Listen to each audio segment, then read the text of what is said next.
Buenas noches a todos mis hermanos de la Iglesia Luz de Esperanza, en esta noche de estudio bíblico, que hemos empezado el libro de Apocalipsis con las 7 iglesias primeras. Y bueno, les saludo a todos mis hermanos que en esta noche se van a estar conectando y conectándose mis hermanos también de la iglesia allí de Entre Ríos. A todos mis hermanos de la iglesia de Entre Ríos los saludo con la paz del Señor. Sí, Señor. Y en esta tarde también quiero decirle que es un estudio apasionante lo que estamos trayendo sobre el libro de Apocalipsis. Y lo vamos a ir trayendo muy de a poco para que sea bien apasionado este tema de Apocalipsis. Es un tema específicamente para la Iglesia Luz de Esperanza, dentro de nuestra doctrina y de lo que estamos creyendo, de lo que hemos creído. Y también para todos mis hermanos que se quieran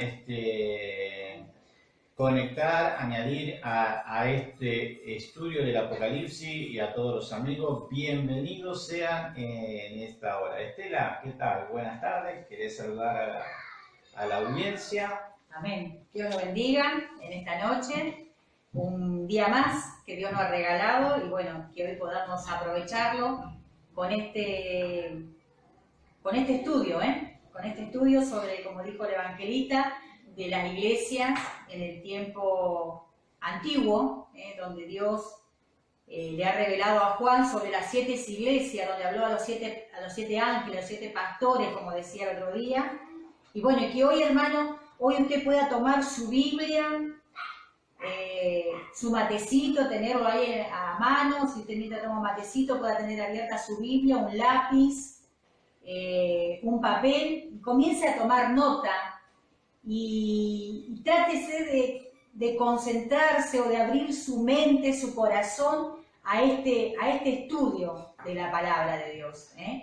Métase ahí para poder atesorar, a poder guardar lo que Dios quiere decirnos en este tiempo a nosotros. Fue un tiempo, hace 2000 años atrás, lo que ha sucedido en estas 7 iglesias, pero hoy Dios nos quiere hablar a nosotros en la actualidad. Son tiempos antiguos, pero que hoy estamos viviendo nosotros, un reflejo de ese tiempo también. Así que tome lápiz, tome papel y anote, y tenga su Biblia a mano, por supuesto.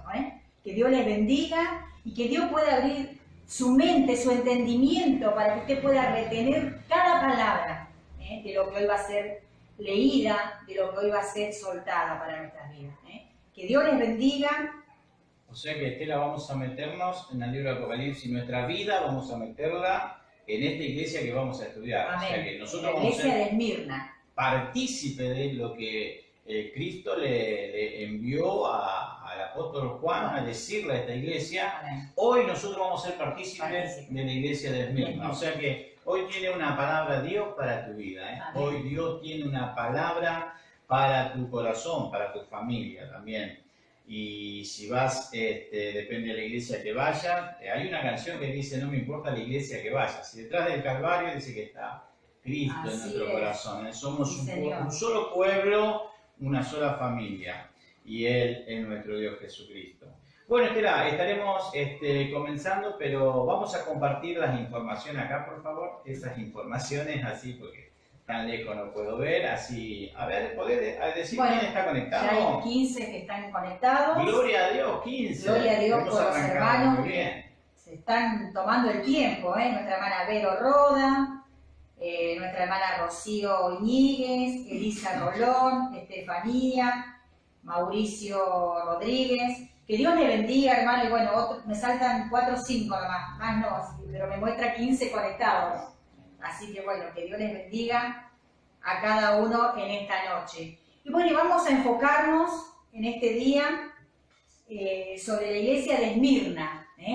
Así que tome su Biblia, un lapicito, un papelito, y vamos a tomar nota de lo que a usted le sirve para retener, para guardar en este tiempo. Así que la iglesia de Esmirna. Voy a empezar a leer donde dice: hoy veremos a la iglesia de Esmirna, que representa la siguiente etapa de la iglesia de Jesucristo. Se la llama también la iglesia mártir. Esta iglesia padeció el martirio por su fe en Jesucristo. La palabra Esmirna proviene del significado mirra, que implica la idea del sufrimiento. Y esta se encuentra en Turquía y se llama en la actualidad Izmir. Es una ciudad muy comercial. Izmir es una de las ciudades más hermosas de Asia. De hecho, ha sido llamada la corona de toda Asia. Su puerto, de gran tamaño, es uno de los más hermosos. La fundación de la ciudad se remonta al año 2000 a.C. Una ciudad etea en las laderas del monte Pagus. Más tarde, el conquistador Alejandro Magno agregó muchos edificios de hermosa construcción. La ciudad tenía grandes y hermosas avenidas a lo largo de la ladera del monte Pagus. Se la llamó la ciudad coronada. Qué hermoso, porque estaba rodeada por hileras de flores, arbustos y de árboles de arrayán. Los árboles de arrayán se usaban para la medicina en aquel tiempo. Así que tenían esa arboleda que era medicina para aquel tiempo. Bueno, eso no lo sabía. Hermosos templos y elegantes edificios la adornaban, dice. Había un templo para el dios Zeus, otro para los Cibeles, que era la misma Diana, otro para los Afrodita y uno para Apolo. Izmir también tenía un teatro y un auditorio, es decir, un centro musical. Los habitantes eran amantes de la música. Y también había un gran estadio. Fue en ese estadio que Policarpo, un estudiante del apóstol Juan, quien como obispo de Esmirna, fue martirizado allí en ese estadio, donde fue quemado vivo en el año 155 después de Cristo. Qué bárbaro lo que está diciendo sobre la ciudad de Esmirna, ¿no? Porque cada cual que conoce su ciudad diría, yo vivo en Villa Comodoro Galvez. ¿Cómo es Villa Comodoro Galvez, no? Y tiene una hermosa entrada. Muchas ciudades tienen arcos de bienvenida, otros tienen estatuas, santos, otras están con flores, adornos. Bueno, acá estamos describiendo cómo era esa ciudad. Y aparte que tenía un templo inmenso en honor a Diana de los Efesos, que era Afrodita, a Zeus y a Apolo. Eran los dioses griegos de aquel entonces, lo cual ellos adoraban. Así es. Dice, Esmirna se identifica con el sufrimiento. Al dirigirse a esta iglesia en Esmirna, el Señor Jesucristo le dijo, conozco tu tribulación y tu pobreza. Él les hacía saber que conocía su sufrimiento y su pobreza. No tuvo ninguna palabra de condenación o reproche para los creyentes y miembros de esa iglesia. Débil económicamente, pero fuerte en espíritu y en la fe. Así Esmirna representa la iglesia mártir, que cubre un periodo desde el año 100 después de Cristo hasta aproximadamente el año 314 después de Cristo. Desde la muerte del apóstol Juan hasta el edicto de tolerancia del emperador romano Constantino, promulgado en el año 313 después de Cristo, con el cual se puso fin a la persecución de los cristianos, no solo en Esmirna, sino en todo el imperio romano, especialmente en Roma. Qué bárbaro, porque Esmirna viene de sufrir, sufrimiento, Esmirna viene de pobreza, de mirra, la palabra raíz, mirra, lo que habíamos leído, ¿no? Qué bárbaro. Muchos años, siglos de persecución vivieron. Se le llamó la iglesia mártir, la iglesia del sufrimiento.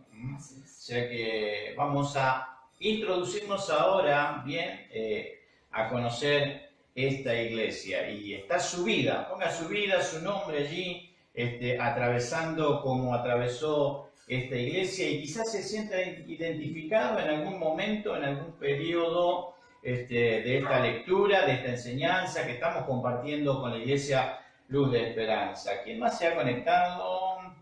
Gisela Retamoso, Tami, Tamara, Liliano, creo que es de Entre Ríos, ¿puede ser? Hermano Gabriel Alegre, Jorge Corbalán, Elizabeth, Dios te Jorge bendiga. Corbalán. También tengo que mandar un saludo especial a nuestra hermana Paiva, ya Sofía Paiva, Amén. que nos Ya escribió, nos escribió, nos mandó un mensaje, un audio muy hermoso. Que Dios bendiga a tu familia también allí, y a tu esposo, a tus hijos, y gracias por seguirnos, y espero que este estudio sea de gran provecho, y que este estudio sea una capacitación para nuestras vidas, una capacitación en el conocimiento y en la esperanza que nosotros tenemos en Cristo Jesús. Queremos decirle aparte, hermano, que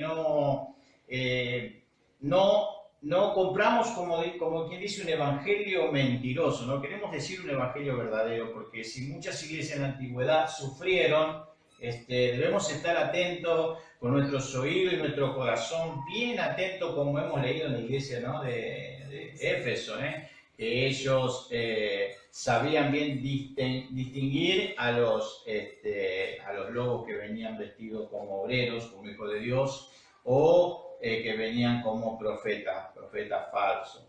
Entonces, vamos a estar entrando, después de esta pequeña introducción de cómo era Esmirna, cómo era esa ciudad, que era una ciudad portuaria también, se codeaba muy de cerca con esta ciudad de Éfeso, que era una ciudad muy importante. Esta también era una ciudad portuaria muy importante, donde se comercializaban especias también. Tela me sorprendió con eso del árbol de arrayán, ¿no? ¿Cómo es? Qué bárbaro. Se usaba para la medicina. Para la medicina. Qué hermoso todo esto. Y bueno, vamos a entrar, Estela, si nos querés leer en Apocalipsis capítulo 2, verso 8. Permiso. Sí, está acá. Apocalipsis 2, verso 8. Y escribe al ángel de la iglesia en Esmirna, el primero y el postrero, el que estuvo muerto y vivió, dice. ¿Sí? Qué precioso que estamos entrando en el capítulo 2, verso 8, y si usted lo lee junto conmigo, con este dice, escribe al ángel de la iglesia en Esmirna. Le estaba diciendo, escribe al ángel que está allí, al ángel, al pastor, o al que estaba a cargo, ¿no?, de la iglesia de Esmirna. Escribe porque para él va esa carta. Qué lindo sería si Dios te dice, escribe porque va para ti esta carta. Y puede ser que tú seas un encargado de obra, o quizás tengas una responsabilidad en la iglesia y estás trabajando con tu pastor, estás trabajando allí codo a codo con el pastor de la iglesia, con la denominación, ¿no? Pero allí dice, el Señor escribe para estas personas. Qué precioso, porque Él le decía, el primero y el postrero, el que estuvo muerto y el que vive. ¿Qué mensaje podríamos descifrar de lo que Dios le estaba diciendo? Estela, ¿nos puedes acompañar allí? Donde dice la frase primero y postrero, quiere decir que no hubo nada antes de Él y no habrá nada después de Él. Ese mensaje le estaba diciendo, le estaba mandando a decir a través de Juan. Oigan, escuchen, iglesia. Yo estuve, yo soy el primero y yo soy el postrero. Le está diciendo que Él es el primero, el antes de todo. Hay un intermedio, hay una fase intermedia, pero luego de todo eso, ¿quién está Él? De vuelta está Él de vuelta. O sea que el mensaje que Él le estaba diciendo, que Él estaba en control, que Él se estaba haciendo cargo de todas estas cosas. Por eso le estaba diciendo, escuchen, yo soy el primero y yo soy el postrero. Todo aquel que caminaba con Jesús, que caminaba en la fe de Dios, Dios le estaba dando ese mensaje, no importa, yo soy el primero, ustedes están caminando conmigo, pero más allá de todo lo que pueda suceder, yo estoy al final. Yo estoy al final, con la recompensa que Él tenía, ¿no? Amén, ¿No puede leer bien ese parrafito, por favor? La frase, el primero y el postrero. Quiere decir que no hubo nada antes de él y que no habrá nada después de él. Él es el que tiene a su cargo la declaración final de todas las cosas. Primero y postrero, al fin de todas las cosas. Sí, Estela, por favor. Los creyentes que estaban siendo perseguidos necesitaban saber que Él estaba a cargo de todo y que su sufrimiento, la persecución y hasta la muerte estaba en los planes y en el propósito de Dios. Los hermanos de la iglesia de Esmirna estaban necesitando saber que Dios estaba en control de todas las cosas. Ellos necesitaban saber. Por eso Dios le dice, escribe al ángel de la iglesia que yo soy el primero y que yo también soy el postrero. No importa, la iglesia estaba sufriendo, la iglesia estaba siendo sacudida, ¿no?, por el imperio romano, pero ellos necesitaban una palabra de aliento. Eso es lo que necesitaban. Ellos necesitaban saber que Dios, que Cristo estaba en control de todas las cosas. Por eso ese mensaje, hermano, diciéndole, yo soy el primero, yo te llamé, yo estoy en control. Ellos necesitaban saber que Jesucristo estaba en control. ¿Por qué? Porque el padecimiento que estaban sufriendo ellos lo estaba llevando a la muerte. Entonces ellos necesitaban saber qué iba a ser de su vida. Y Dios le estaba diciendo que dentro de todo ese sufrimiento también eran los planes de Dios. O sea que Dios tiene un plan perfecto. Dios le estaba diciendo, hay un principio, hay un camino que recorrer y hay un final. Porque Dios también después le da una recompensa, lo recompensa. Pero hay un sufrimiento y dentro de ese sufrimiento estaba el plan de Dios, estaba el proceso de Dios, estaban los propósitos de Dios. Muchas veces, me meto ahora yo, Estela, un poquito en la iglesia de Esmirna, ¿no? Conozco a Cristo en mi corazón y me han predicado un evangelio de flores, un evangelio de que todo me iba a ir bien, un evangelio de que me iba a prosperar, un evangelio de salud, un evangelio... Y finalmente o caigo enfermo, o caigo en desgracia, o me quedo sin empleo, sufro penalidades, sufro persecuciones, como quizás en muchos lugares del mundo, por ejemplo, ¿no? En Corea, en China, países comunistas, o por ejemplo, en el año 1940, en la Segunda Guerra Mundial, países... como el tiempo de este dictador Hitler, ¿no? Que fueron perseguidos, no solo los judíos, también los gitanos, también los que conocían a Cristo, entre comillas ahí los cristianos evangélicos, también fueron perseguidos. O sea que Dios, en todo el sufrimiento, por ahí tiene también un propósito, un plan. Pero Esmirna necesitaba saber que Dios estaba en control. Muchas veces nosotros necesitamos saber que Dios está en control de nuestras vidas, de nuestro caminar. Muchas veces le decimos a Dios, Señor, ¿por qué tanto sufrimiento? ¿O por qué estoy padeciendo esta enfermedad? ¿O por qué falto de dinero? ¿O por qué me quedé sin empleo si yo creo en vos? Yo creo que las mismas preguntas estaban haciendo los hermanos de Esmirna, conociendo a Cristo. Ellos ya esperaban la venida de Dios. Ellos ya esperaban la venida de Cristo. Pero Dios estaba en control. Es lo que a veces le queremos decir a Dios. Señor, danos una respuesta. Pedimos una respuesta. Los hermanos de Esmirna pidieron una respuesta y vivieron más de 200 años de persecución y de masacre, como viven muchos hermanos en diferentes partes del mundo. Si estamos hablando de Argentina, en Perú, creo que estaba allí también Sendero Luminoso, que perseguían a los cristianos y los mataban en la selva, entraban en las iglesias y acribillaban a todos los que decían que eran hijos de Dios, los acribillaban, los mataban. En la India, por ejemplo, hermanos, entonces, estamos en un país, gracias a Dios, que podemos pararnos en cualquier lado y decir y hablar de Cristo. Pero hay muchos hermanos alrededor del mundo que no están pasando buenos momentos. Y métase usted aquí como ciudadano de esa ciudad de Esmirna. Estela, seguimos leyendo. Bueno, dice, continuó diciendo el Señor, el que estuvo muerto y vivió. Estas palabras contienen el verdadero mensaje para los mártires. Habla de la muerte y resurrección de Cristo, y su experiencia personal con la muerte lo identifica con los 5 millones de creyentes que fueron martirizados durante ese periodo. Qué bárbaro. Hay un comentarista acá, Fox, de los libros de los mártires, si lo quieren buscar. Ahí él abre y menciona de la cantidad de muertes que hubo en la persecución romana contra los que aceptaban la doctrina o a Cristo en su corazón. Estas personas murieron, hermano, durante todo ese periodo de persecución.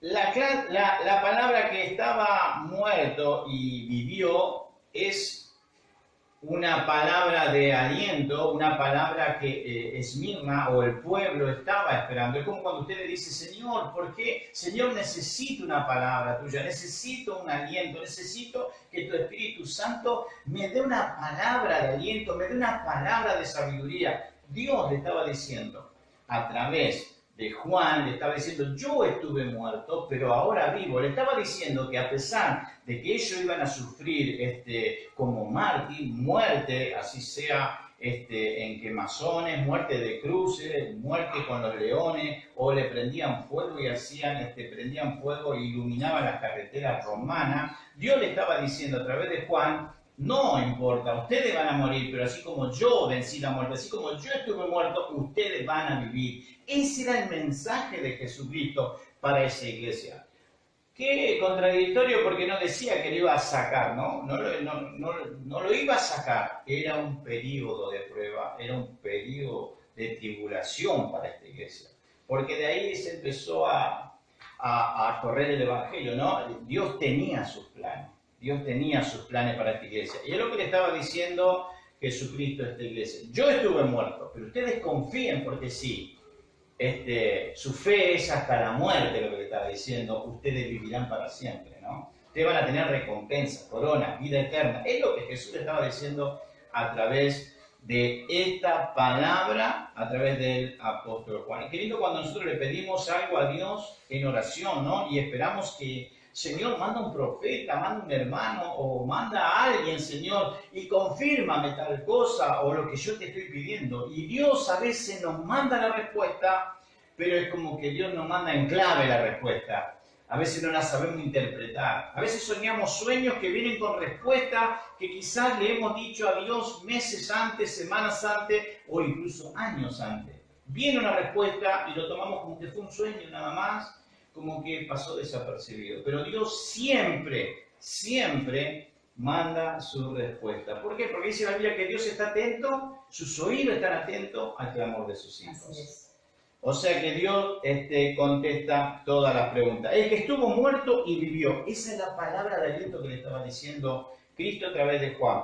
Yo estuve muerto, pero si ustedes mueren a causa de la fe en Cristo, también tendrán una vida eterna, vivirán para siempre. Qué preciosa esta palabra que le estaba dando el apóstol Juan a esta iglesia. Vamos a entrar en el capítulo 2, versos 9 y 10 del libro de Apocalipsis. ¿No querés leer, Estela, por favor? Apocalipsis 2, 9 y 10. Dice lo mismo que le dijo a la iglesia de Éfeso. Yo conozco tus obras. Acá está hablando el mismo. Yo conozco tus obras y tu tribulación y tu pobreza, pero tú eres rico, le dijo. A pesar de la pobreza, de la tribulación que ellos estaban viviendo, él le dice, yo conozco tus obras. Pero le dijo, pero tú eres rico, rico espiritualmente. Y la blasfemia de los que se dicen ser judíos y no lo son sinagoga de Satanás. No temas en nada de lo que vas a padecer. He aquí el diablo echará a algunos de vosotros en la cárcel, le dijo, para que seáis probados, aún más todavía, un poco más.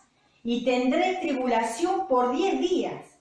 Sé fiel hasta la muerte y yo te daré la corona de la vida. qué mensaje que le estaba dando Cristo a esta iglesia. Le estaba diciendo, escuchen, tengo una mala noticia, pero tengo una buena noticia. ¿Vieron cuando alguien le dice, tengo una mala y una buena noticia? Usted dice, bueno, decime la buena y me preparo para la mala. Cristo le estaba diciendo, tengo una buena noticia, pero también tengo una mala noticia. Y si ustedes pueden ver ahí en la Biblia que dice, pero ustedes son ricos, lo dicen entre paréntesis. Qué precioso, porque Jesucristo le está diciendo, ustedes son pobres, pero son ricos. Qué palabra contradictoria, ¿no? Después vamos a descubrir por qué Jesucristo le estaba diciendo esas palabras y la blasfemia de los que se dicen judíos y no lo son. Vamos a meternos ahí adentro, ¿eh? No te caes, era como diciendo, vos parecés cristiano, pero no lo sos. Había judíos que parecían, pero no lo eran lobos rapaces, ¿eh? Yo creo que en nuestra iglesia no hay esos lobos rapaces y en la iglesia que es de los hermanos que nos están mirando. ¿Quién nos está mirando, Estela, por favor?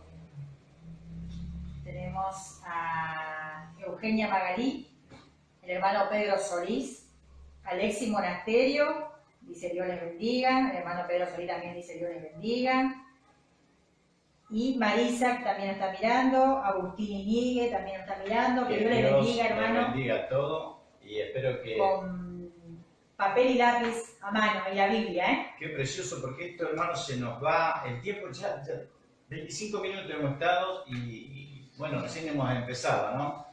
Pero vamos a ir de a poquito en esto que es el libro de Apocalipsis, ¿eh? Es lo que nosotros creemos. La primera parte del verso 9 del capítulo dice, yo conozco tus obras y tu tribulación. Oiga, hermano, Dios dice, conozco. Dios no es un Dios ciego ni un Dios sordo. Dios todo lo ve en todas partes, donde quiera que tú estés, Dios te está viendo. Le estaba diciendo al ángel, a la iglesia, yo estoy viendo tu tribulación. Estela, ¿nos podés leer la referencia de lo que dice la tribulación? La tribulación que se menciona aquí no es una referencia al periodo de gran tribulación, sino a la terrible persecución que estaba padeciendo en ese tiempo la iglesia bajo el dominio romano. Su amor por Jesucristo era tan fuerte y tan fiel que aceptaban incluso la muerte, porque entendían que su fe en Él merecía ser vivida hasta las últimas consecuencias. Qué va, terrible. Qué precioso. El mensaje que le había dado anterior, yo estuve muerto, pero yo vivo. Ese mensaje caló, yo creo que los huesos, las entrañas de esas personas. Por eso ellos necesitaban, porque estaban allí, fiel, estaban con ese amor, con esa pasión de decir, no importa lo que suceda, no importa lo que yo voy a perder. Está hablando de una gran tribulación que estaba padeciendo la iglesia. Era una gran tribulación. Más adelante vamos a ver esa gran tribulación. No estamos hablando todavía de la gran tribulación que viene para el tiempo futuro, hermano, que ya estamos muy pronto. Pero esa iglesia ya estaba viviendo en carne propia una gran persecución. Entonces, ¿cuál es el mensaje que ellos necesitaban para su ánimo seguir creciendo en la fe, hermano? Es que Cristo le envíe una palabra de aliento. Y Dios se la estaba enviando a través de Jesucristo por intermedio de Juan. Y le estaba diciendo, yo estuve muerto, pero yo vivo. Yo conozco tu tribulación. Qué lindo cuando ya el Espíritu Santo te dice a vos, no te hagas problema, porque yo conozco tu situación. No es que tu situación y la mía está navegando hasta que Dios mira los libros. No, no, no. Dios está en control de todas las cosas. Es lo que estaba hablando aquí al ángel de la iglesia, ¿no? Porque ellos estaban padeciendo por el Imperio Romano una gran persecución. Pero su amor por Cristo dice que era tan fuerte y tan fiel que incluso aceptaban la muerte. Entendían, hermano, que su vida era hasta la última consecuencia. ¡Qué bárbaro! A ver, Estela, ¿alguna vez quisiste? Dejo todo. Mamá, sí, nadie me da bolilla, nadie me ama, nadie me llama, todo me va mal. Ellos entendían ese amor, que ellos no le habían creído al apóstol Juan, ni al apóstol Pedro, ni al apóstol Pablo. Ellos habían creído en Jesucristo. Esa es la fe fundamentada que ellos tenían, incluso hasta la pena de muerte. No daban brazo a torcer. Qué precioso. Seguimos adelante. Esa es la parte de la tribulación. Acá yo escribía un pequeño comentario, no decía, ojalá todos los cristianos, ¿no? Los cristianos en nuestros días, ¿no? Fuéramos así, bueno, ya lo dijimos, ¿no? Fuéramos así en nuestra fe, ¿no? A pesar de las críticas, de la burla, a veces, como decíamos la vez pasada, ¿no? Se nos burlan y ya nos achicamos, ya nos ponemos colorados y bueno, es como que nuestra fe nos hacen desprecio y ya nos enojamos, y no nos enojamos por Cristo, sino nos enojamos por las personas, por la incomprensión. Pero bueno, la consecuencia de la fe nuestra tiene que ser por el amor de Cristo. Esa es nuestra fe. Tiene que estar fundamentada como esta iglesia. Qué precioso, ¿no? Qué difícil momento que estaba viviendo esta iglesia. Ahora quiero decirte, hermano, que tu situación y la mía ¿se compara a esta iglesia a lo que estamos viviendo? No. Queda para que te lo contestes tú. Compárate con esa iglesia y desafíate a que ese amor, esa pasión por Cristo vuelva a tu corazón. Amén. Sí, acá dice la segunda característica. Bueno, la segunda característica que Jesucristo elogia es el desprendimiento de posesiones materiales o la falta de interés por ella, la falta de interés a los bienes materiales. Dice, y tu pobreza, y entre paréntesis dice, pero tú eres rico. Eso es lo que Dios elogiaba de ellos, que ellos habían desprendido, no le interesaba el bien material, no le importaba tener una buena casa, quizás un buen trabajo, sino lo que Dios estaba viendo, que ellos eran atribulados, eran pobres, pero elogiaba el desprendimiento, el desinterés de las cosas, de los bienes materiales que ellos no lo tenían. Claro, tengamos en cuenta... Le importaba más la fe en Cristo, en quién ellos habían creído. Tengamos en cuenta que ellos estaban viviendo una persecución donde el gobierno se enteraba que ellos eran cristianos, iban a la casa y lo despojaban de todo. Sí. ¿Vos sos cristiano? Sí, entonces te sacan todo. Sí. Te tiraban a la calle, te sacaban lo que no tenían. Entonces, por eso ellos decían, no me importa, que me saquen, hasta que no me saquen a Cristo de mi corazón. Qué precioso. Qué hermoso, la verdad que es tremendo el ejemplo que nos han dejado estos hermanos. Bueno, seguimos. La primera iglesia, ¿voy bien? Sí, sí. Estaba formada en su gran mayoría por personas sin recursos, por gente obrera, por gente necesitada de ayuda. Cuando se convertía alguna persona, ricos como represalia, sus propiedades eran confiscadas, dice. Todo a causa de su nueva fe en el Señor Jesucristo. Es lo que estábamos hablando, gente pobre, humilde. Gente sin recursos, gente que necesitaba ser ayudadas.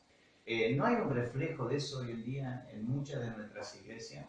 Donde yo creo que debemos tener ese énfasis, ese esfuerzo sobrehumano de decir, la vez pasada Estela, decíamos, hoy día el que tiene un palo tiene que cortar entre cuatro pedazos para poder compartirlo, ¿no? Porque son momentos difíciles. Imagínense en esa iglesia donde había tal necesidad.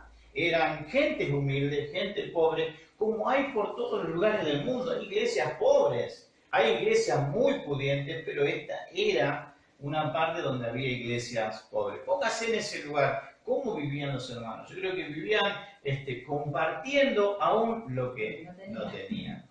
Qué precioso, pero su fe no menguaba. Así es. Su pasión no menguaba, Tenían todo por basura, no le importaba nada. Su meta era estar con Cristo. ¿Por qué? Porque ellos lo esperaban en ese tiempo.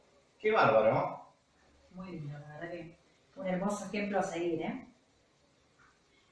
¿Sigo? Sí. Dice, sigue el Señor, pero tú eres rico, le recalca. Y eso nos habla de otra clase de riqueza, que son las bendiciones espirituales. Esta iglesia mártir no podía jactarse de tener muchos bienes materiales. Los miembros de esa congregación eran gente pobre y muchos habían sido esclavos que habían sido liberados y que habían huido de sus amos. ¿Cuántos de nosotros hemos andado en apuros materiales o económicos? Es el reflejo de lo que estábamos hablando recién, ¿no? En esa época ellos estaban viviendo que habían empezado en ciertas partes a liberar a los esclavos, pero también en esa gran confusión había esclavos que se escapaban. Y esclavos eran como presos que se escapaban, buscados por la sociedad y se refugiaban allí, en las iglesias, se refugiaban allí en tener a Cristo en su corazón, ¿no? Era una iglesia en definitiva que vivía en apuros, saltando como la rana, ¿eh? ¿Cuántos de nosotros no hemos vivido épocas, ¿no? Saltando como la rana, épocas de apuro económico, material o quizás también hemos vivido una faceta o una parte donde nuestra salud estuvo complicada, ¿no? Enfermedades, por ejemplo, dolencias. Y bueno, pero todo es el proceso, pero al final de todo está la recompensa. Al final de todo, Él es el primero, pero Él es el postrero. Y allí donde esté, nosotros debemos fijar nuestros ojos, que al final Él nos está esperando. Amén, sí, sí. Todo lo que tengamos que pasar, Él nos está esperando. Jesucristo le estaba diciendo a esta iglesia a través del apóstol Juan, le estaba dando un mensaje de aliento. No se desanimen, están pasando mal, pero yo sé que la están pasando mal. Eso es lo bueno, que cuando Dios sabe, Él va a hacer algo. A su tiempo, por supuesto, pero confiamos que Él lo sabe. Seguimos, Estela, porque la hora está avanzando y no sé quién se está conectando. Lucía Arce, Gastón Monasterio, Marisa Esfiguero, Agustín Iñiguez. Bueno, Alexis Monasterio también, que allí pone un nombrecito con un... Dios te bendiga, Alexis. Tengo una pregunta después para ti, porque estuve en la reunión, mirando la reunión de jóvenes y vos dijiste, está todo fácil, todo fácil. Ya me voy a poner de acuerdo con Daniel para que te tire una pregunta bastante difícil. Seguimos. Vamos con la tercera característica. Y la blasfemia de los que se dicen ser judíos y no lo son, sino sinagoga de Satanás. La implicación en que los judíos de Esmirna, que habían llegado a aceptar a Jesucristo, eran judíos íntegros. Eran judíos en su interior y en su exterior. El apóstol Pablo en Romanos 9:6 dice, no que la palabra de Dios haya fallado, porque no todos los que descienden de Israel son israelitas. Qué bárbaro. Sino por seguir y practicar la religión del pueblo de Israel. Eso es lo que lo identifica. Había judíos que vivían en esa ciudad, pero que habían aceptado la cultura de esa región. A pesar de decir que eran judíos, estilo de vida negaba la herencia histórica de sus antepasados, como también la fe en los libros sagrados del Antiguo Testamento. Qué preciosa lo que Dios le estaba diciendo, ¿no? Y la blasfemia de los que dicen ser judíos y no lo eran. No lo era, sino que sinagoga de Satanás. Claro, porque había una controversia, ¿no? Que los judíos decían que había que circuncidarse, si no, no eran del pueblo de Dios, y había así una gran controversia, ¿no? Pero eran íntegros en su interior y en su exterior, o sea que eran bien judíos, ¿cómo le puedo decir? Judío que ellos, la ley era sagrada para ellos, el Antiguo Testamento y ellos allí, todo lo que venía no justificaba nada. Tenían que circuncidarse, tenían que hacer los pasos que hacían judíos, no eran íntegros, eran judíos íntegros, en su interior. Pero Pablo le estaba diciendo a esos judíos, no que la palabra de Dios haya fallado, porque Dios vino para los judíos, la salvación dice que viene de los judíos. La salvación viene de los judíos, pero Pablo le estaba haciendo entender que no todos los que descienden de Israel son israelitas. Ahí es donde Estela dijo, Romanos capítulo 9, verso 6, afirmamos esta palabra, No que la palabra de Dios haya fallado, porque no todos los que descienden de Israel son israelitas, ni por ser descendientes de Abraham son todos hijos, sino en Isaac será llamada la descendencia. Por eso cuando leemos, debemos de leer pausadamente. A veces decimos, sí, yo soy cristiano, y no, la verdad que mis actos no demuestran que soy cristiano, digo, sí, porque yo voy a la iglesia, pero solamente voy a la iglesia. Después mis actos, mis acciones, mi caminar, mi diario vivir, me están diciendo que no hay una coincidencia entre mi vida en la iglesia y mi vida fuera de la iglesia. No soy un cristiano íntegro, completo, con pasión, es lo que me estaba diciendo. Sino dice por seguir las prácticas de la religión del pueblo de Israel. Por eso le decía que los israelitas querían que todos sigan las mismas prácticas, los mismos sacrificios, los mismos detalles que ellos seguían. Pero eso no lo hacía israelita ni judío, nada más. Eso es lo que Pablo le estaba dando a entender a los cristianos. Eso es lo que identifica. Había judíos que vivían en esa ciudad, pero habían aceptado la cultura de esa región. A eso se estaba refiriendo Pablo.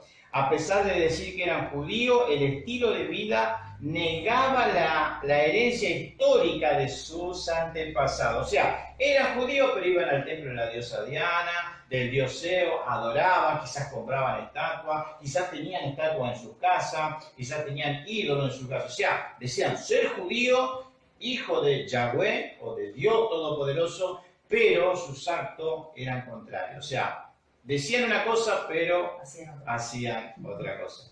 ¿No le está diciendo nada eso a ustedes, querida iglesia, queridos hermanos? Quizás conoce a alguien, o como decía un gran hermano en el Cristo, miro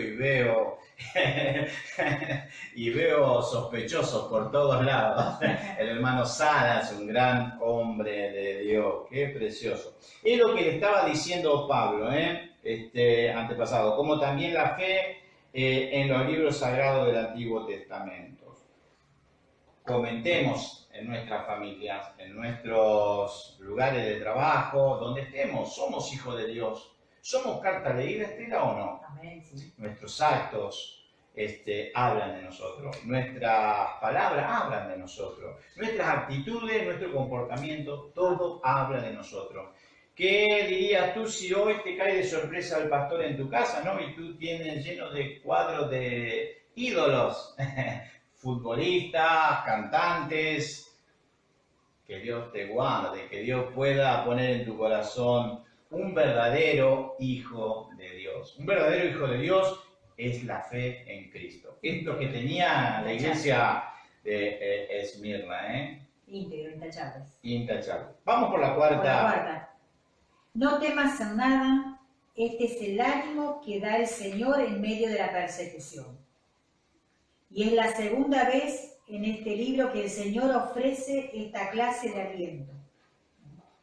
La historia de la iglesia, pero también la secular, relata de las multitudes de personas que se enfrentaron a la muerte cantando alabanzas a Dios. Le estaba diciendo, no temas nada, no temas nada, no temas nada. Un mensaje corto, diría yo, ¿no? Pero si tú te pones a pensar, y si Dios te dice, oye Luis, oye Estela, oye Pablo, oye Juan, oye Karina, como te llames, no temas nada. Pero tú le dices a Dios, pero Dios, tú sabes todo lo que estoy pasando, esta prueba, esta lucha, esta dificultad, esta enfermedad, nada me sale bien. Pero Dios le estaba diciendo, no temas nada, nada, nada, no temas nada. Nuestra fe en Cristo Jesús. Así que somos herederos, coherederos con Cristo Jesús. O sea que miremos el final. Que el final esté en nuestra cabeza continuamente. Es como el atleta que sale a correr. Lo único que quiere llegar es a la meta. En ese correr puede cansarse, en ese correr puede tener una dificultad en ese correr, puede caer, lastimarse, pero su pensamiento está allí al llegar a la meta. No temas nada, le estaba diciendo a la iglesia de Esmirna, a los hermanos, no temas nada, le estaba diciendo, yo ya te dije, tengo el control, yo sé tu tribulación, yo sé lo que está pasando, y ahora le está diciendo, no temas nada. Oye, iglesia, ¿cuántas iglesias, como habíamos dicho al principio, han pasado por muerte en diferentes partes del mundo, hermano? Hay cosas que nosotros no sabemos y que cristianos, hijos de Dios, están en la selva. En Uganda también, algún día voy a comentar algo sobre el gran avivamiento de Uganda. Hermano, cuando Uganda fue perseguida, las iglesias, ¿sabes dónde hacían culto? Se juntaban los hermanos en ciénagas, así, en parte de jungla, donde había agua hasta sus pechos, y allí oraban. Allí oraban hasta que se desató una gran bendición de Dios, hasta que Dios dijo, bueno, clamó mi pueblo, hasta aquí llegó el enemigo, hasta aquí llegó esta tribulación, y Dios hizo lo que tenía que hacer. Si usted quiere buscarlo algún día, información sobre el gran avivamiento de Uganda, usted se va a llevar una sorpresa donde los hermanos se turnaban en la selva. A la noche salían con su Biblia para hacer oración. Hacían pozos, cuevas y se metían así. Qué perseverancia, qué fe, Estela. Yo creo que la iglesia de Esmirna padeció lo mismo. Y también se ocultaron en cuevas, hermano. Hoy día llueve y le tenemos miedo al barro. No queremos ir a la iglesia. ¿Estamos cansados? No queremos ir a la iglesia. Que nuestra fe, hermano, no mengue. Que miremos el final de la jornada. Cristo viene pronto. Amén, sí, Señor. El quinto, Estela, en quinto lugar. En quinto lugar, aquí Jesucristo menciona al diablo como responsable por el sufrimiento de los santos en Esmirna. Aquí dice que Jesucristo menciona al diablo como el autor, como el responsable de lo que ellos estaban padeciendo, aquí, de ese sufrimiento. Aquí le estaba diciendo Jesucristo, escuchen iglesia, esto es obra del diablo. Yo lo estoy permitiendo, por supuesto, pero esto es obra del diablo. Lee lo que dice también al final. Amén.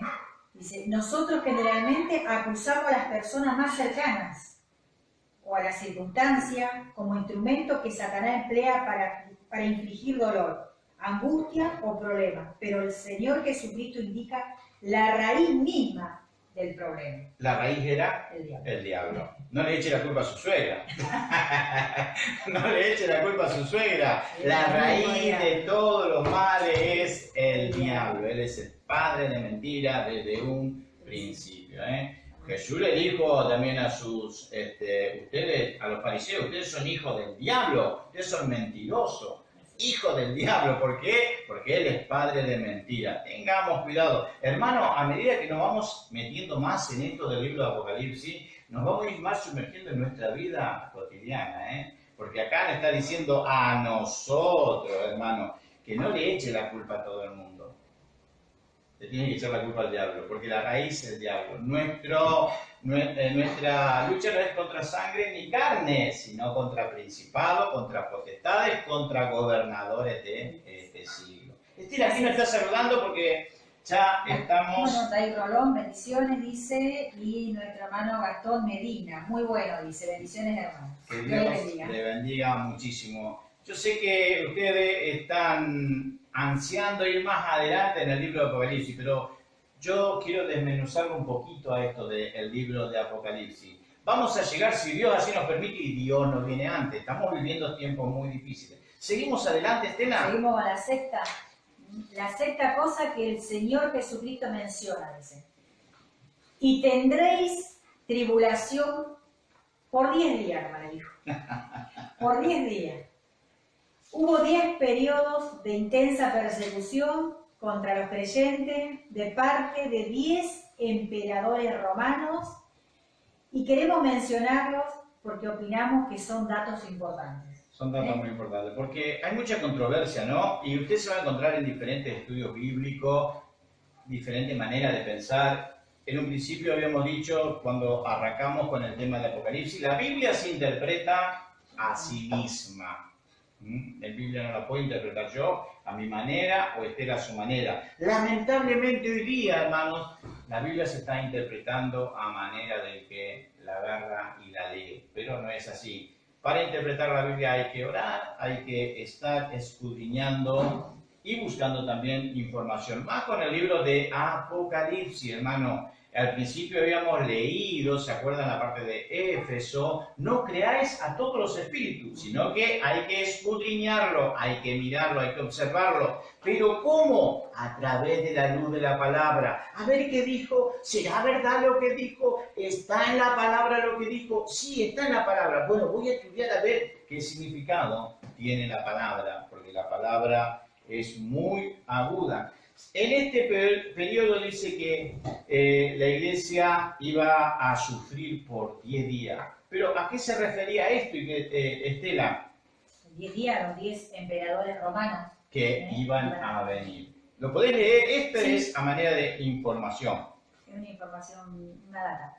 El primer emperador fue Nerón. Desde el año 64 estuvo gobernando hasta el año 68 después de Cristo.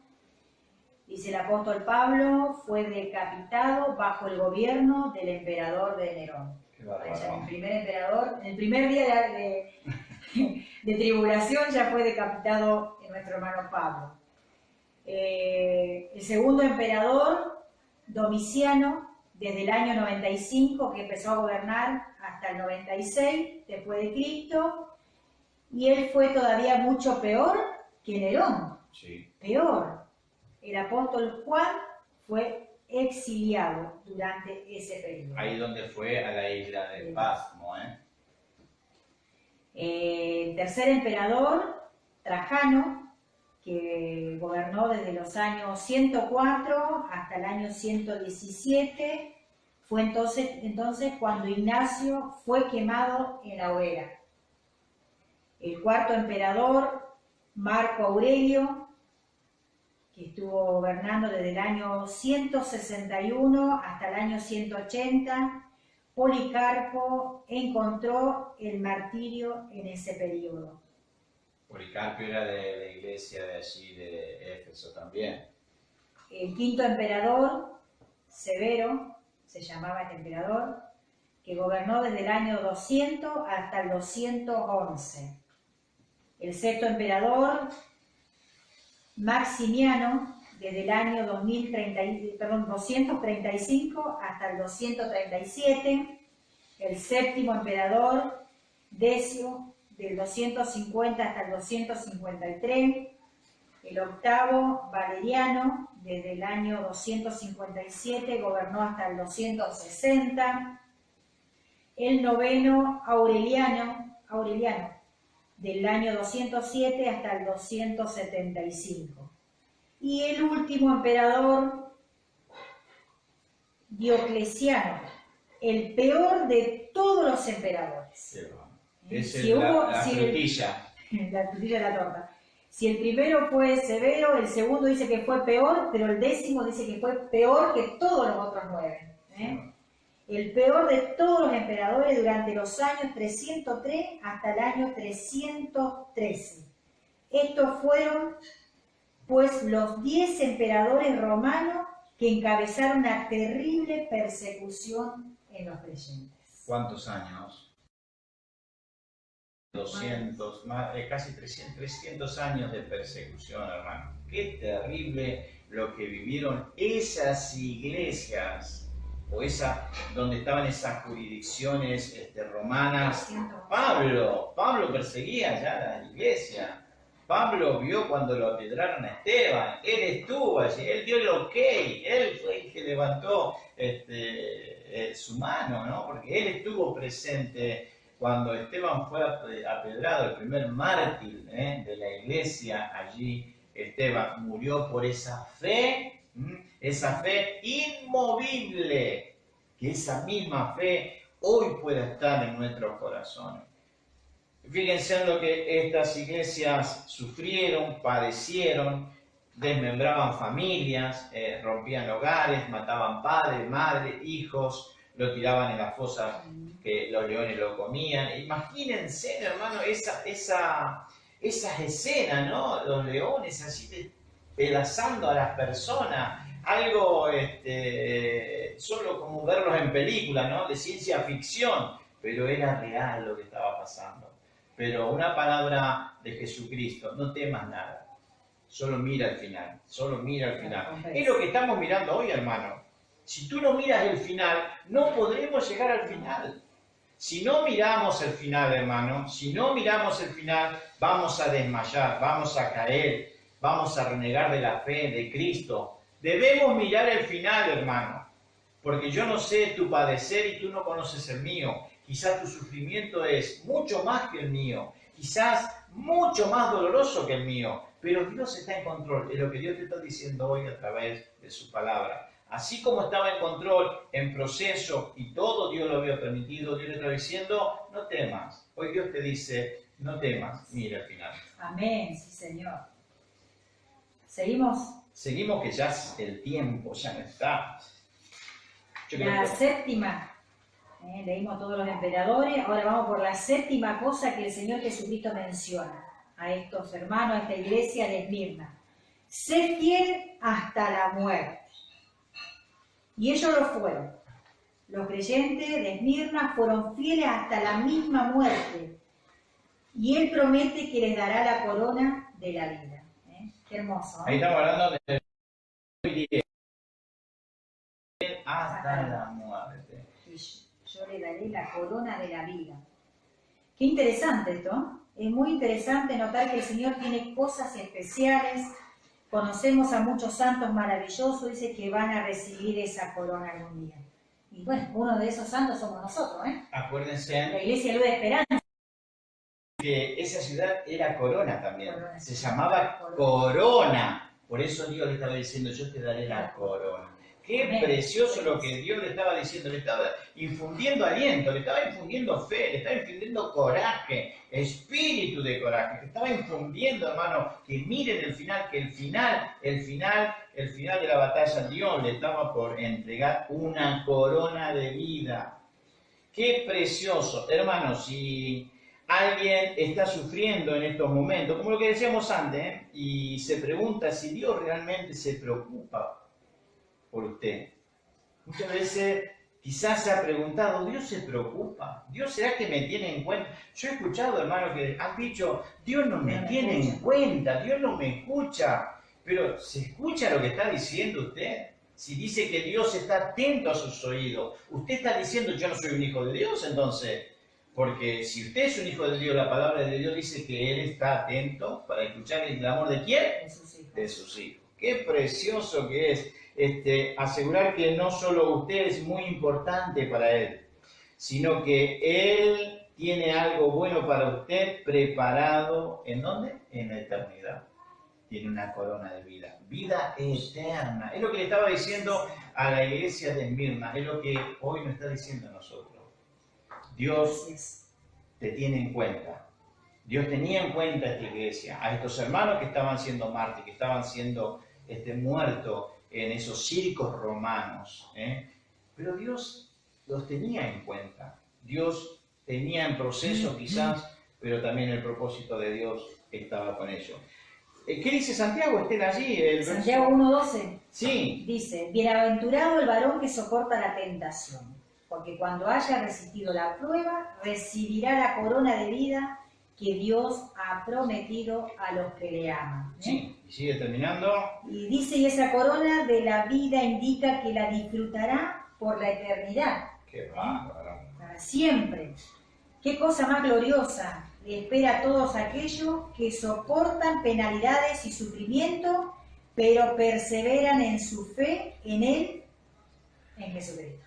Penalidades y sufrimiento. Bienaventurado, feliz el varón que soporta, dice, la tentación. Dios nunca te va a tentar. No digas Dios me tentó, no, lo único que tienta es el diablo. Dios prueba, eso sí, Dios prueba. Como oro en el crisol. Siempre me preguntaba qué era un crisol, hasta que estuve trabajando en un horno de crisol. Y es algo espectacular cómo se funden las cosas en ese hornito de crisol donde sale a tal temperatura que eso se licúa Es algo precioso como Dios a veces nos prueba como oro en el crisol, ¿eh? Nos funde a tal grado que nos licuamos todo y sale toda la impureza. Yo quiero ir ya finalizando, creo que ya estamos dentro. Bueno, tuvimos un problema con el internet, no sé qué pasó, se cortó todo y nos faltaban solamente 5 minutos para terminar con el libro de Apocalipsis, en el capítulo 2, verso 8 al 11 de la iglesia de Esmirna. Nos faltaban solamente 5 minutos y se cortó. Pero bueno, estamos para tratar de terminar con ese capítulo. Habíamos leído que el que estuvo allí alentando a la iglesia era nuestro Señor Jesucristo a través de Juan, ¿no? Si alguno está sufriendo en estos momentos, como habíamos dicho, Dios está en control.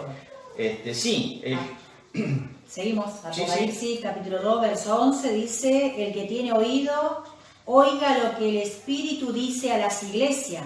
El que venciere no sufrirá daño de la segunda muerte. Qué bárbaro lo que está diciendo. Ya Dios lo está alentando más profundamente, ¿no? Cuando uno ya entra en desesperación, dice, no, esperen. El que tiene oído, oiga lo que el Espíritu dice a las iglesias. Ya le está diciendo a las iglesias, le está diciendo a toda la iglesia, el que venciere no sufrirá daño de la muerte segunda. Pero el que venciere, le está diciendo, pongan su fe allí al final de la jornada. Estela dice que la primera muerte, ¿qué dice? La primera muerte es la física, por la que todo ser humano pasa, y tiene que ver solo con su cuerpo físico. La muerte física, la muerte de todo esto que es la humanidad, ¿no? El esqueleto, el envase del espíritu y del alma, sí. Y la segunda muerte, dice, es la del alma y el espíritu, una separación eterna de Dios. Eso es lo que significa la segunda muerte y por la que ningún creyente pasará. No pasará. Por la segunda muerte no vamos a pasar nosotros. Hebreo 9:27 dice, está establecido que los seres humanos mueran una sola vez. Y después dice, venga el juicio. Cada persona es juzgada a través de estar en la eternidad con Dios o aparte de Él. Con Dios o aparte de Él. Podemos decir en el cielo o en el infierno, ¿no? Podemos decir allí en la eternidad gozándonos con Cristo o sufriendo allí una eternidad sin Cristo. Lucas capítulo 16 del verso 19 al 31 nos hace una ilustración de rico y Lázaro, ¿no? Allí Jesucristo mismo está diciendo que había un hombre rico, pero también había allí un mendigo, Lázaro. Uno estaba en el seno de Abraham en ese entonces y otro estaba sufriendo. ¿Dónde, Estela?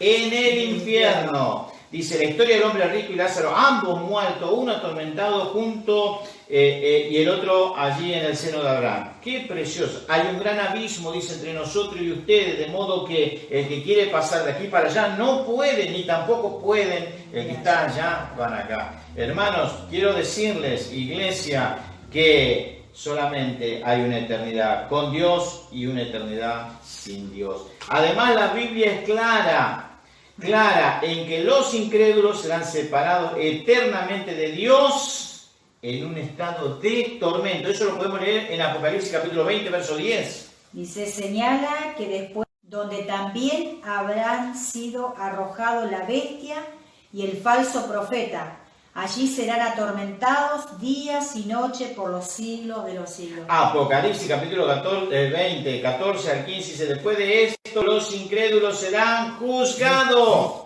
La muerte y el infierno fueron arrojados al lago de fuego. Este lago de fuego es la muerte segunda. Ahora podemos explicar eso. Aquel cuyo nombre no estaba escrito en el libro de la vida era arrojado al lago de fuego. Daniel también profetizó esta idea señalando en Daniel capítulo 12 verso 2. Dice, y del polvo de la tierra se levantarán las multitudes de los que duermen. ¿Qué dice Estela? Algunos de ellos para vivir por siempre, pero otros para quedar en la vergüenza y en la confusión perpetua. Qué perfecto que es la palabra de Dios. Mateo capítulo 25, verso 46, ¿qué dice Estela? Jesús mismo enseñó que los que sean juzgados a una eternidad sin Dios serán castigados eternamente.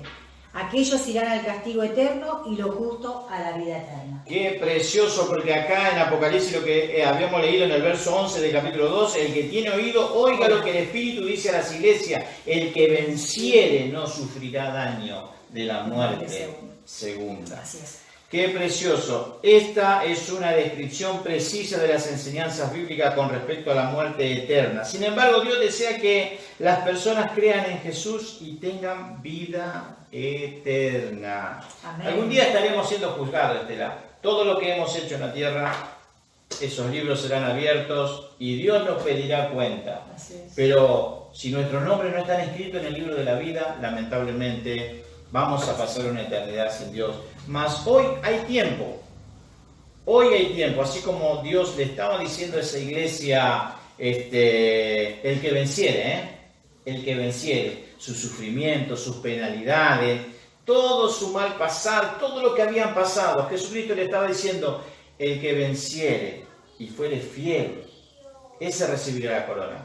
Ese va a tener vida eterna. Es lo que Dios nos está diciendo hoy. Al que venciere, iglesia, hermano, querido hermano en Cristo Jesús, sé valiente en este tiempo donde hay que sacar fuerza de donde uno no las tiene.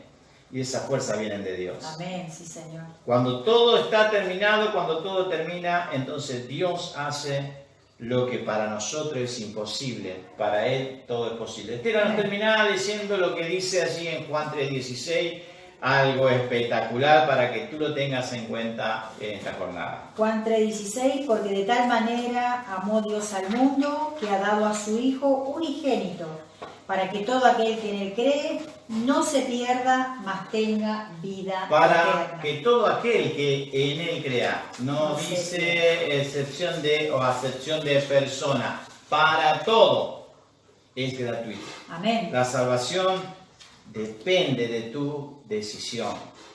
La salvación depende de lo que tú decidas hoy. Quizás mañana no tengas tiempo, pero así como Cristo estaba alentando a la iglesia de Esmirna a través de este mensaje, Dios te está alentando a ti, a que Él está en control de todas las cosas. Amén. Bueno, querida iglesia, queridos amigos, les saludamos. Lamentablemente se nos ha cortado el internet, tuvimos que hacer algo repentino, que nos sacó del agua en este momento. Nos tiraron un salvavidas, gracias a Priscila que nos tiró el salvavidas en esta noche. Quería informarles que el día lunes vamos a estar con la siguiente iglesia de Apocalipsis capítulo 2. Estela, fíjate qué iglesia está por venir, ¿no será Tiatira? ¿Qué iglesia está por venir, Estela? Quería decirle que el día lunes a las 8 de la noche, 20 horas, estaremos ministrando Apocalipsis capítulo 2. ¿Qué iglesia viene? Pérgamo. Pérgamo, la iglesia de Pérgamo. Vamos a estar estudiando juntos y si tienes algún comentario, alguna pregunta, lo puedes hacer. No te olvides también de visitar el canal de YouTube, Luis Paiva, allí van a estar saliendo también los videos de la enseñanza. Que Dios te bendiga y nos encontramos el día lunes. ¿Los anuncios los dieron? Sí, pero yo quería cerrar todo esto con un versículo en el libro de San Mateo, capítulo 28, verso 20, donde dice, enseñándoles que guarden todas las cosas que os he mandado, dice. Y he aquí, yo estoy con vosotros todos los días hasta el fin del mundo, dice Luis. Qué precioso. ¿Dónde está eso? Eso está en Mateo 28, 20. Así que, hermanos, todo lo que hoy hemos aprendido es una enseñanza que debemos guardar, para el tiempo que tengamos que vivir, como ha sufrido esta iglesia, de la que hemos hablado recién, de Esmirna. Así que, hermanos, guardemos todas las enseñanzas, todo lo que el Señor Jesucristo nos ha mandado, y dice aquí una promesa, y he aquí, yo estoy con vosotros todos los días, dice. Hasta el fin. No dice el domingo solamente o el jueves cuando van a la iglesia, dice que, sino dice todos los días, hasta el fin del mundo. Qué hermosa promesa, ¿eh? Qué hermoso es creerle a Dios como han creído estos hermanos, ¿eh? Y también quiero mandar un saludo a Coro, Espíndola, y también al querido hermano Parrita, Carmelo Parrita, que Dios te bendiga, y Gastón Medina. Ahora bueno, sí, los anuncio para el día de mañana, día jueves, van a estar transmitiendo en vivo nuestro hermano anciano Luis Alarcón, el culto a las 20 horas, junto al evangelista Mauricio Rodríguez. El día sábado, recuerden, a las 20 horas, reunión de jóvenes, reunión de jóvenes, con los líderes Daniel y Rocío. Así que conéctense, joven, comuníquele a sus amigos que hay una reunión de jóvenes virtual, se dice, para que ellos también se conecten y escuchen de la palabra de Dios. También el día domingo tenemos la Santa Cena del Señor, allí con nuestros pastores, Héctor e Hilda Parra y el anciano Marcelo Palma. Que Dios les bendiga ricamente. Un saludo también para Analía Moyano, que la está viendo aquí, Vero Roda, también Dios le bendiga. Y me estaba olvidando algo, también muy importante este anuncio, que el día sábado a las 15 horas tenemos la escuelita bíblica virtual, Así que la escuelita llega a tu casa, no tenés que moverte, no tenés que trasladarte. La escuelita bíblica va a estar en tu casa ese día a las 15 horas. Ponete allí. Ahí va a estar la directora, ¿no? Con el celular, poné a tus hijos allí que estén mirando. Y esta reunión va a ser dirigida por nuestra hermana Claudia Monasterio, la directora de la escuelita bíblica, junto a su grupo de maestras. Qué hermoso, y que Dios les bendiga mucho, le dé sabiduría, le dé gracia para ese día sábado, para que muchos niños se puedan conectar y a través de esa palabra, de esa enseñanza, pueda llegar al corazón del niño y allí ser otro hijo más de Dios. Y también va a estar nuestro pastor el día domingo a las 20 horas, también con la Santa Cena, el anciano, y también dijo el pastor, según el domingo pasado, aparte de la pastora, dijo que iba a tener también un hermano invitado. Aquí sí estaremos conectándonos. Y que Dios le bendiga, y nos encontramos entonces el lunes a las 8 de la noche, 20 horas. No me falle y no le falle. Con la iglesia de Pérgamo.